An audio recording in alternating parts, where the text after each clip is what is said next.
Eragon by Christopher Poloni, Book 1 in the Inheritance series. Prologue, Shade of Fear. Wind howled through the night, carrying a scent that would change the world. A tall shade lifted his head and sniffed the air. He looked human, except for his crimson hair and maroon eyes. He blinked in surprise. The message had been correct. They were here. Or was it a trap? He weighed the odds, then said icily, "Spread out. Hide behind trees and bushes. Stop whoever is coming. Or die." Around him shuffled 12 Urgles with short swords and round iron shields painted with black symbols.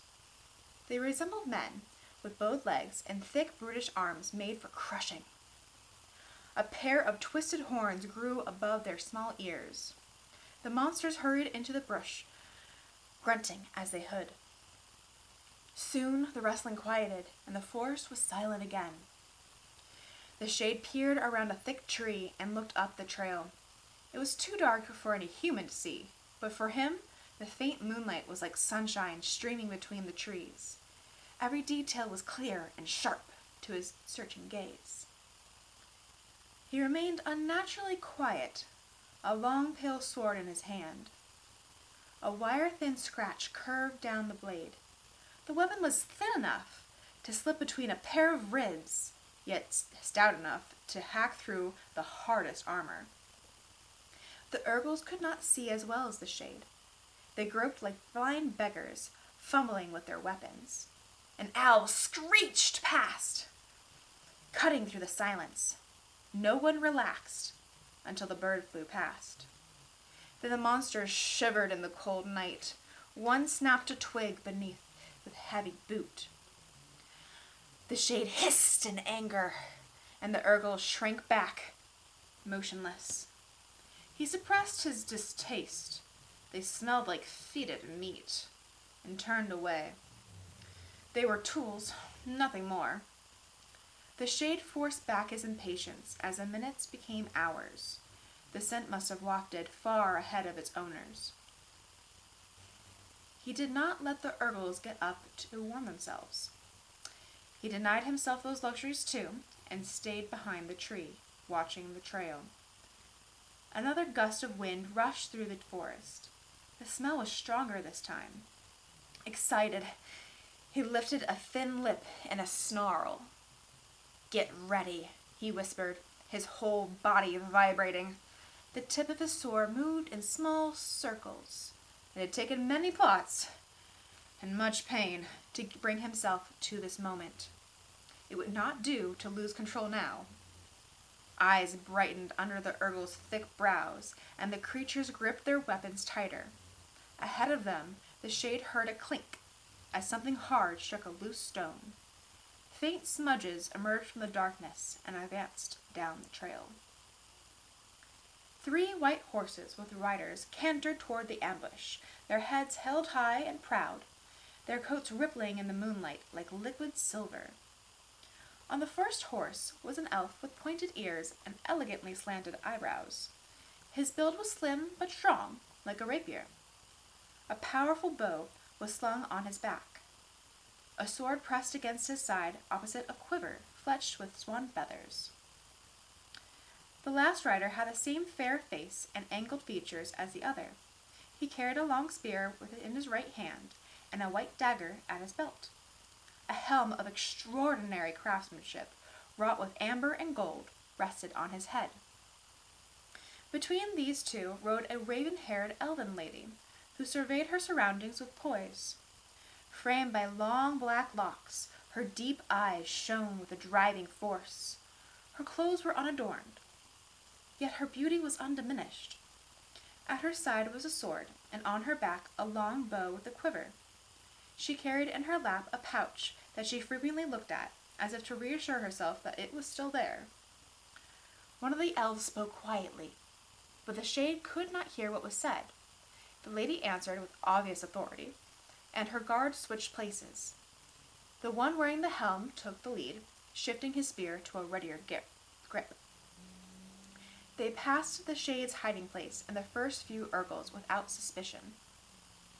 The Shade was already savoring his victory when the wind changed direction and swept toward the elves, heavy with the Urgle's stench. The horses snorted with alarm and tossed their heads. The riders stiffened, eyes flashing from side to side, then wheeled their mounts around and galloped away. The lady's horse surged forward, leaving her guards far behind. Forsaking their hiding, the Urgle stood and released a stream of black arrows. The Shade jumped out from behind the tree, raised his right hand, and shouted, "Gotcha!" A red bolt flashed from his palm toward the elven lady, illuminating the trees with a bloody light. It struck her steed, and the horse toppled with a high-pitched squeal, plowing into the ground chest first. She leapt off the animal with inhuman speed, landed lightly, then glanced back for her guards. The Urgle's deadly arrows quickly brought down the two elves. They fell from the noble horses, blood pooling in the dirt. As the Urgles rushed to the slain elves, the Shade screamed, "After her! She is the one I want!" The monsters grunted and rushed down the trail. A cry tore from the elf's lips as she saw her dead companions. She took a step toward them, then cursed her enemies and bounded into the forest. While the Urgles crashed through the trees, the Shade climbed a piece of granite that jutted just above them. From his perch, he could see all of the surrounding forest. He raised his hand and uttered, "Ithral de Brotik." And now I have cat. And a quarter-mile section of the forest exploded into flames. Grimly, he burned one section after another until there was a ring of fire. A half a league across, around the ambush site, the flames looked like a molten crown resting on the forest. Satisfied, he watched the ring carefully, in case it should falter. The band of fire thickened, contracting the area the Urgles had to search. Suddenly, the Shade heard shouts and a coarse scream. Through the trees, he saw 3 of his charges fall in a pile, mortally wounded. He caught a glimpse of the elf running from the remaining Urgles. She fled toward the craggy piece of granite at a tremendous speed. The Shade examined the ground 20 feet below, then jumped and landed nimbly in front of her. She skidded around and sped back to the trail. Black Urgle blood dripped from her sword, staining the pouch in her hand. The horned monsters came out of the forest and hemmed her in, blocking the only escape routes. Her head whipped around as she tried to find a way out. Seeing none, she drew herself up with regal disdain. The Shade approached her with a raised hand, allowing himself to enjoy her helplessness. "Get her." As the Urgles surged forward, the elf pulled open the pouch, reached into it, then let it drop to the ground. In her hands was a large sapphire stone that reflected the angry light of the fires. She raised it above her head, lips forming frantic words. Desperate, the Shade barked, "Katla!"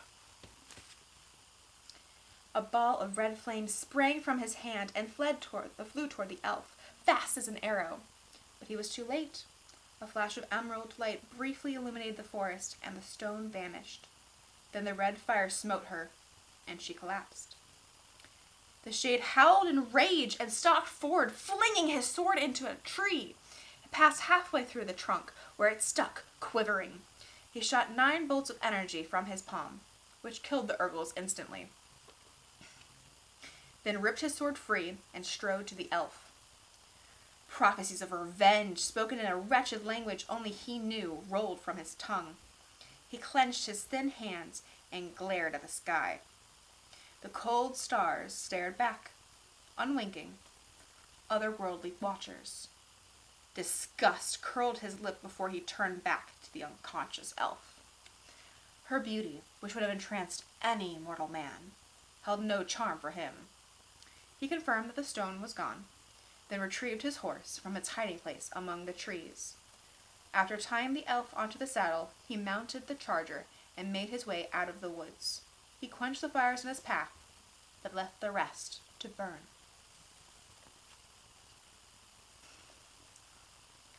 Chapter 1. Discovery. Eragon knelt in a bed of trampled reed grass and scanned the tracks with a practiced eye. The prince told him that the deer had been in the meadow only a half-hour before. Soon they would bed down. His target, a small doe with a pronounced limp in her left forefoot, was still with the herd. He was amazed that she had made it so far without a wolf or a bear catching her. The sky was clear and dark, and a slight breeze stirred the air. A silvery cloud drifted over the mountains that surrounded him, its edges glowing with ruddy light cast from the harvest moon cradled between two peaks. Streams flowed down the mountains from stolid glaciers and glistening snowpacks. A brooding mist crept along the valley's floor, almost thick enough to obscure his feet. Eragon was 15, less than a year from manhood. Dark eyebrows rested above his intense brown eyes. His clothes were worn from work. A hunting knife with a bone handle was sheathed at his belt, and a buckskin tube protected his yew bow from the mist. He carried a wood frame pack. The deer had led him deep into the spine, a range of untamed mountains that extended up and down the land of Alagacia. Strange tales and men often came from these mountains, usually boding ill. Despite that, Eragon did not fear the spine. He was the only hunter near Carvajal who dared track game deep into its craggy recesses. It was the third night of the hunt, and his food was half gone. If he did not fell the doe, he would be forced to return home empty-handed. His family needed the meat for the rapidly approaching winter. He could not afford to buy it in Carvajal. Eragon stood with quiet assurance in the dusky moonlight, then strode into the forest toward a glen where he was sure that the deer would rest. The trees blocked the sky from view and cast feathery shadows on the ground. He looked at the tracks only occasionally. He knew the way. At the glen, he strung his bow with a sure touch, then drew 3 arrows and nocked one, holding the others in his left hand. The moonlight revealed 20 or so motionless lumps where the deer lay in the grass. The doe he wanted was at the edge of the herd, her left foreleg stretched out awkwardly. Eragon slowly crept closer, keeping the bow ready. All his work of the past 3 days had led to this moment. He took a last steadying breath, and an explosion shattered the night. The herd bolted. Eragon lunged forward, racing through the grass as a fiery wind surged past his cheek. He slid to a stop and loosed an arrow at the bounding doe. It missed by a finger's breadth and hissed into the darkness. He cursed and spun around, instinctively nocking another arrow. Behind him, where the deer had been, smoldered a large circle of grass and trees. Many of the pines stood bare of their needles. The grass outside the charring was flattened. A wisp of smoke curled in the air, carrying a burnt smell. In the center of the blast radius lay a polished blue stone.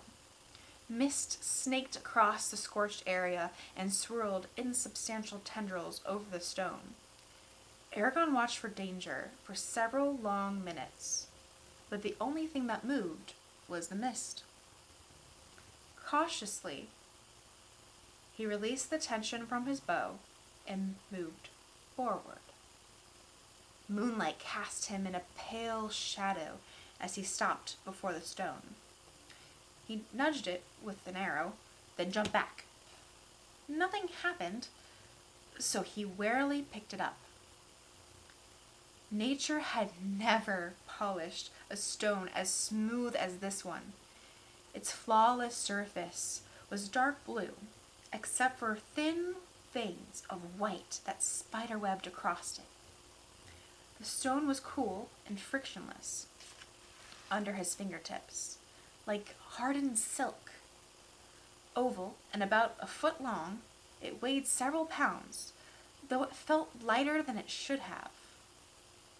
Eragon found the stone both beautiful and frightening. Where did it come from? Does it have a purpose? Then a more disturbing thought came to him. Was it sent here by accident? Or am I meant to have it? If he had learned anything from the old stories, it was to treat magic and those who used it with great caution. But what should I do with the stone? It would be tiresome to carry, and there was a chance it was dangerous. It might be better to leave it behind. A flicker of indecision ran through him, and he almost dropped it, but something stayed his hand. At the very least, it might pay for some food, he decided with a shrug, tucking the stone into his pack. The glen was too exposed to make a safe camp, so he slipped back into the forest and spread his bedroll beneath the upturned roots of a fallen tree. After a cold dinner of bread and cheese, he wrapped himself in blankets and fell asleep, pondering what had occurred. Chapter 2. Plankar Valley. The sun rose the next morning with a glorious conflagration of pink and yellow. The air was fresh, sweet, and very cold. Ice edged the streams, and small pools were completely frozen over. After a breakfast of porridge, Eragon returned to the glen and examined the charred area. The morning light revealed no new details, so he started for home. The rough game trail was faintly worn and, in places, non-existent. Because it had been forged by animals, it often backtracked and took long detours. Yet for all its flaws, it was still the fastest way out of the mountains. The spine was one of the only places that King Galbortrix could not call his own. Stories were still told about how half his army disappeared after marching into its ancient forest. A cloud of misfortune and bad luck seemed to hang over it. Though the trees grew tall and the sky shone brightly, few people could stay in the spine for long without suffering an accident. Eragon was one of those few.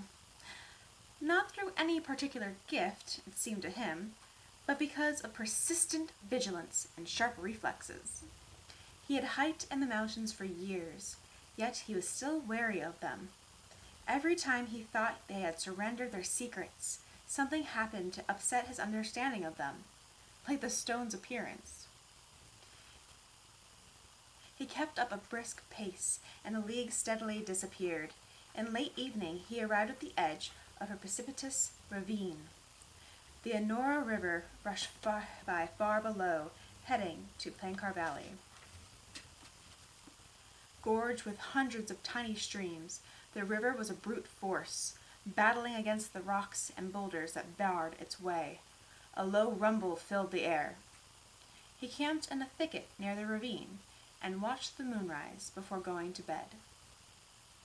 It grew colder over the next day and a half.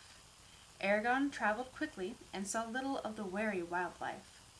A bit past noon, he heard the Igualda Falls, blanketing everything with a dull sound of 1,000 splashes. The trail led him onto a moist slate outcropping, which the river sped past, flinging itself into empty air and down mossy cliffs. Before him lay Plankar Valley, exposed like an unrolled map. The base of the Igualda Falls, more than a half-mile below, was the northernmost point of the valley. A little ways from the falls was Carvajal, a cluster of brown buildings. White smoke rose from the chimneys, defiant of the wilderness around it. At this height, farms were small square patches, no bigger than the end of his finger.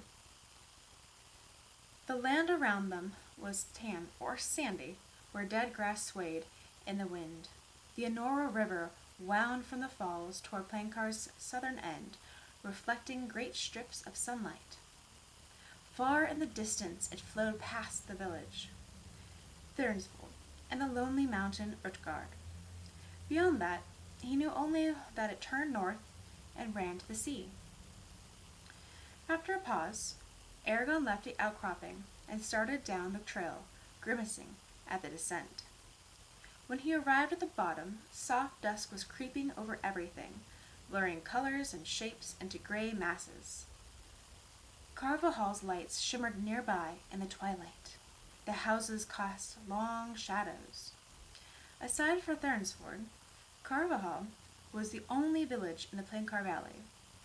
The settlement was secluded and surrounded by harsh, beautiful land. Few traveled here except merchants and trappers. The village was composed of stout log buildings with low roofs, some thatched, others shingled. Smoke billowed from the chimneys, giving the air a woody smell. The buildings had wide porches where people gathered to talk and conduct business. Occasionally, a window brightened as a candle or lamp was lit. Eragon heard men talking loudly in the evening air, while wives scurried to fetch their husbands, scolding them for being late. Eragon wove his way between the houses to the butcher's shop, a broad, thick-beam building. Overhead, the chimney belched black smoke. He pushed the door open. The spacious room was warm and well lit by a fire snapping in a stone fireplace. A bare counter stretched across the far side of the room. The floor was strewn with loose straw. Everything was scrupulously clean, as if the owner spent his leisure time digging in obscure crannies for minuscule pieces of filth. Behind the counter stood the butcher Sloane. A small man, he wore a cotton shirt and a long, blood-stained smock. An impressive array of knives swung from his belt. He had a sallow, pock-marked face, and his black eyes were suspicious. He polished the counter with a ragged cloth. Sloane's mouth twisted as Eragon entered. "Well, the mighty hunter joins the rest of us mortals. How many did you bag this time?"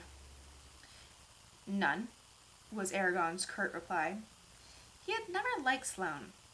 The butcher always treated him with disdain, as if he were something unclean. A widower, Sloane seemed to care for only one person, his daughter, Katrina, on whom he doted. "I'm amazed," said Sloane with affected astonishment. He turned his back on Eragon to scrape something off the wall. "And that's your reason for coming here?" "Yes," admitted Eragon, uncomfortably. "If that's the case, let's see your money." Sloane tapped his fingers when Eragon shifted his feet and remained silent. "Come on. Either you got it or you don't. Which is it?" "I don't really have money, but I do." "No money?" The butcher cut him off sharply. "And you expect to buy meat? Are the other merchants giving away their wares? Should I just hand you the goods without charge? Besides," he said abruptly, "it's late. Come back tomorrow with money. I'm closed for the day." Eragon glared at him. "I can't wait until tomorrow, Sloane. It'll be worth your while, though. I found something to pay you with." He pulled out the stone with a flourish and set it gently on the scarred counter where it gleamed with light from the dancing flames. "Stole it is more likely," muttered Sloane, leaning forward with an interested expression. Ignoring the comment, Eragon asked, "Will this be enough?" Sloane picked up the stone and gauged its weight speculatively. He ran his fingers over its smoothness and inspected the white veins. With a calculating look, he set it down. "It's pretty, but how much is it worth?" "I don't know," admitted Eragon. "But no one else would have gone to the trouble of shaping it unless it had some value." "Obviously," said Sloane, with exaggerated patience. "But how much value?" "Since you don't know, I suggest you find a trader who does, or take my offer of 3 crowns. "That's a miser's bargain." "It must be worth at least 10 times that," protested Eragon. 3 crowns would not even buy enough meat to last a week. Sloane shrugged. "If you don't like my offer, wait until the traders arrive. Either way, I'm tired of this conversation." The traders were a nomadic group of merchants and entertainers who visited Carvahal every spring and winter. They brought whatever excess the villagers and local farmers managed to grow or make and sold what they needed to live through another year: seeds, animals, fabric, and supplies like salt and sugar. But Eragon did not want to wait until they arrived. It could be a while, and his family needed the meat now.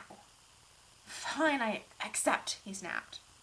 Good, I'll get you the meat. Not that it matters, but where did you find that? Oh, 2 nights ago in the spine. Get out! Demanded Sloane, pushing the stone away. He stomped furiously to the end of the counter and started scrubbing old bloodstains off a knife. Why? Asked Eragon. He drew the stone closer, as if to protect it from Sloane's wrath. I won't deal with anything you bring back from those damned mountains. Take your sorcerer's stone elsewhere. Sloane's hands suddenly slipped and he cut a finger on the knife. They seemed not to notice.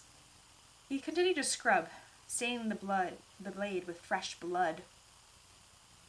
You refused to sell to me.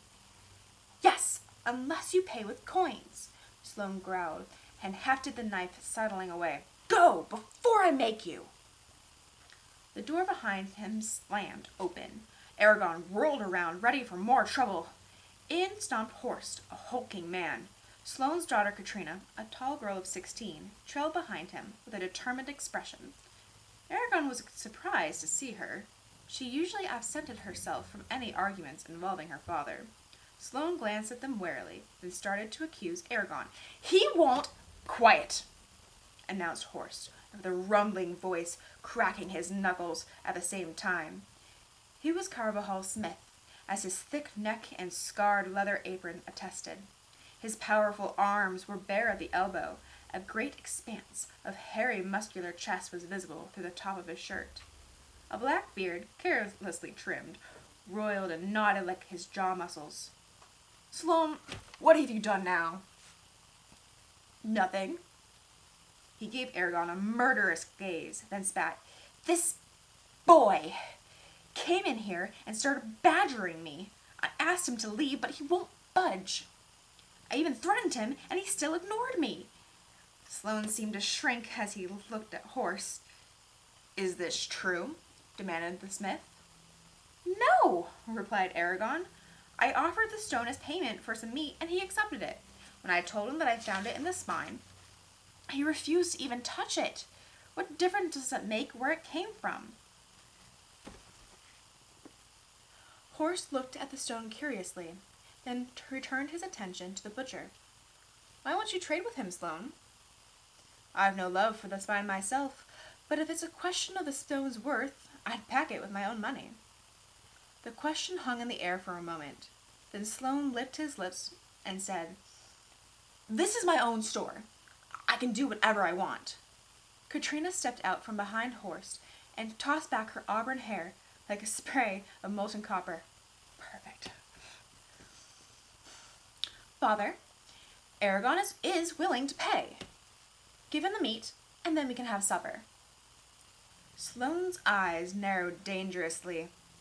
Go back to the house. This is none of your business. I said go! Katrina's face hardened, and she marched out of the room with a stiff back. Eragon watched with disapproval, but dared not interfere. Horst tugged at his beard before saying reproachfully, Fine, you can deal with me. What were you going to get, Eragon? His voice reverberated through the room. As much as I could. Horst pulled out a purse and counted out a pile of coins. Give me your best roasts and steaks. Make sure that it's enough to fill Eragon's pack. The butcher hesitated, his gaze darting between Horst and Eragon. Not selling to me would be a very bad idea, stated Horst. Glowering venomously, Sloane slipped into the back room. A frenzy of chopping, rapping, and low cursing reached them. After several uncomfortable minutes, he returned with an armful of wrapped meat. His face was expressionless as he accepted Horst's money, and then proceeded to clean his knife, pretending that they were not there. Horst scooped up the meat and walked outside. Eragon hurried behind him, carrying his pack and the stone. The crisp night air rolled over their faces, refreshing after the stuffy shop. Thank you, Horst. Uncle Garrow will be pleased. Horst laughed quietly. Don't thank me. I wanted to do that for a long time. Sloane's a vicious troublemaker. It does him good to be humbled. Katrina heard what was happening and ran to fetch me. Good thing I came. The two of you were almost at blows. Unfortunately, I doubt he'll serve you or any of your family the next time you go in there, even if you do have coins. Why did he explode like that? We've never been friendly, but he's always taken our money. And I've never seen him treat Katrina that way, said Eragon, opening the top of the pack. Horse shrugged. Ask your uncle. He knows more about it than I do. Eragon stuffed the meat into his pack. Well, now I have this one more reason to hurry home, to solve this mystery. Here, this is rightfully yours. He proffered the stone. Horse chuckled. No, you keep your strange rock. As for payment, Albrecht plans to leave for Finster next spring. He wants to become a master smith, and I'm going to need an assistant. You can come and work out the debt on your spare days. Eragon bowed slightly, delighted. Horst had 2 sons, Albrecht and Baldur, both of whom worked in his forge. Taking one's place was a generous offer. Again, thank you! I look forward to working with you. He was glad there was a way for him to pay Horst. His uncle would never accept charity. Then Eragon remembered what his cousin had told him before he left on the hunt. Oh, Roran wanted me to give Katrina a message, but since I can't, could you give it to her? Of course. He wants her to know that he'll come into town as soon as the merchants arrive and that he'll see her then. That all? Eragon was slightly embarrassed. No, he also wants her to know that she is the most beautiful girl he has ever seen and that he thinks of nothing else. Horst's face broke into a broad grin and he winked at Eragon. Getting serious, isn't he? Yes, sir, Eragon answered with a quick smile. Could you also give her my thanks? It was nice of her to stand up to her father for me. I hope that she isn't punished because of it. Roran would be furious if I got her into trouble. I wouldn't worry about it. Sloane doesn't know that she called me, so I doubt he'll be too hard on her. Before you go, will you sup with us? I'm sorry, but I can't. Garrow is expecting me, said Eragon, tying off the top of the pack. He hoisted it onto his back and started down the road, raising his hand in farewell. The meat slowed him down, but he was eager to be home, and renewed vigor filled his steps. The village ended abruptly, and he left its warm lights behind. The pearlescent moon peeked over the mountains, bathing the land in a ghostly reflection of daylight. Everything looked bleached and flat. Near the end of his journey, he turned off the road, which continued south. A simple path led straight through the waist-high grass, and up a knoll, almost hidden by the shadows of protective elm trees. He crested the hill and saw a gentle light shining from his home. The house had a shingled roof and a brick chimney. Eaves hung over the whitewashed walls, shadowing the ground below. One side of the enclosed porch was filled with split wood, ready for the fire. A jumble of farm tools cluttered the other side. The house had been abandoned for half a century when they moved in after Garrow's wife, Marion, had died. It was 10 miles from Carvajal, farther than anyone else's. People considered the distance dangerous because the family could not rely on help from the village in times of trouble. But Eragon's uncle would not listen. 100 feet from the house, in a dull-colored barn, lived 2 horses, Broca and Bro, with chickens and a cow. Sometimes there was also a pig, but they had been unable to afford one this year. A wagon sat wedged between the stalls. On the edge of their fields, a thick line of trees traced along the Enora River. He saw a light move behind the window as he wearily reached the porch. Uncle, it's Eragon. Let me in. A small shutter slid back for a second. Then the door swung inward. Garrow stood with his hand on the door.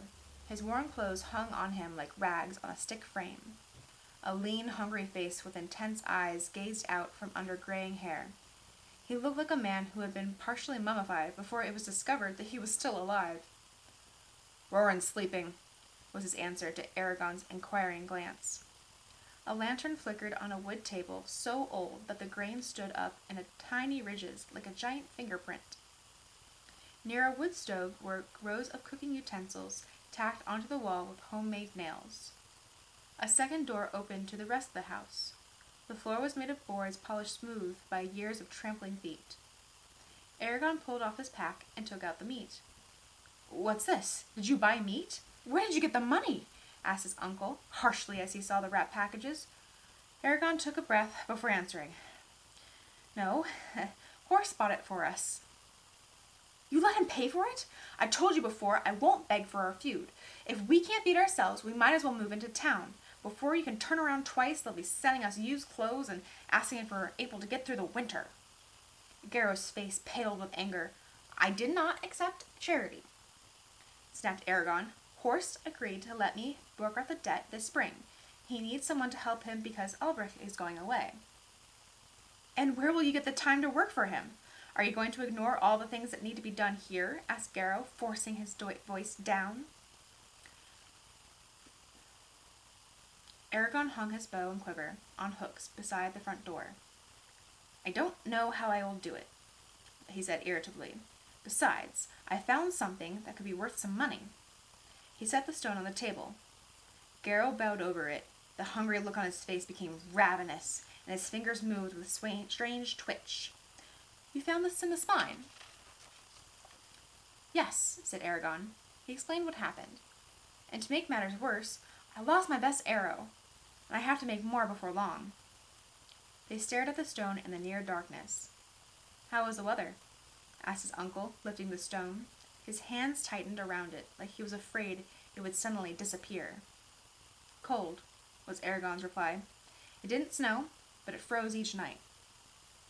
Garrow looked worried by the news. "Tomorrow you'll have to help Rowan finish harvesting the barley. If we can get the squash picked too, the frost won't bother us." He passed the stone to Eragon. "Here, keep it. When the traders come, we'll find out how much it's worth. Selling it is probably the best thing to do. The less we're involved with magic, the better." "Why did Horst pay for the meat?" It took only a moment for Eragon to explain his argument with Sloane. "I just don't know what angered him so." Garrow shrugged. "Sloane's wife, Ismera, went over the Igualda Falls a year before you were brought here. He has been near the spine since, nor had anything to do with it. But that's no reason to refuse payment. I think he just wanted to give you trouble." Eragon swayed blearily and said, "It's good to be back." Garrow's eyes softened, and he nodded. Eragon stumbled to his room, pushed the stone under his bed, and then fell onto the mattress. Home. For the first time since before the hunt, he relaxed completely as sleep overtook him.